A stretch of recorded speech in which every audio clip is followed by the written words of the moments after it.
ఇవాళ నా weight loss జర్నీలో డే 23. మార్నింగ్ లేట్గా లేవడం వల్ల కొంచెం లేజీగా అనిపించింది. అందుకే కొద్దిసేపు ఎండలో టైం స్పెండ్ చేశాను. నైట్ డీమార్ట్కి వెళ్ళి సామాన్లు తీసుకొని వచ్చేలోపు లేట్ అయింది. సో దానివల్ల లేట్గా నిద్ర లేచాను. ఇక ఎటు తిరిగి లేట్ అయిందనేసి బ్రేక్ఫాస్ట్ అండ్ లంచ్ కలిపి ఒకేసారి చేసుకున్నా.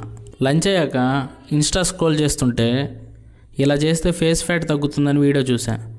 అది చేస్తుంటే మా ఇంటి పక్కన ఇదిగో వీడొచ్చాడు. ఇక వాడిని టార్చర్ చేస్తూ కొంచెం టైం స్పెండ్ చేశా. చాలా రిఫ్రెషింగ్గా అనిపించింది. ఇక అలా ఆడుకుంటూ జిమ్ టైం అయితే అయింది. ఇక ఫ్రెష్ అయ్యేసి జిమ్కి అయితే వచ్చేసా. ఇవాళ మనది కోర్ అండ్ కార్డియో. ఇక కొద్దిసేపు బాడీని ఫ్రీ చేసుకొని వెయిట్ లాస్ కోసం యూజ్ అయ్యే వర్కౌట్స్ చేసి ఇక కోర్ మీద కాన్సన్ట్రేట్ చేశా. నా కోర్లో క్రంచెస్ ఒక 3 సెట్స్, రష్యన్ ట్విస్ట్స్ ఒక 3 సెట్స్, లెగ్ రైజెస్ ఒక 3 sets and mountain climbers, glutes exercise and squats ఒక 3 సెట్స్, ఈచ్ వన్ 20 రెప్స్ చేసుకొని కార్డియో సైడ్ అయితే వచ్చేసా.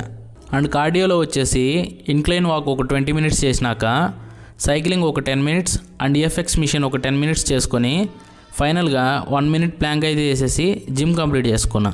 ఇక జిమ్ నుంచి రూమ్కి వచ్చి ఫ్రెష్ అయ్యేసి ఆఫీస్కి అయితే వచ్చేసా.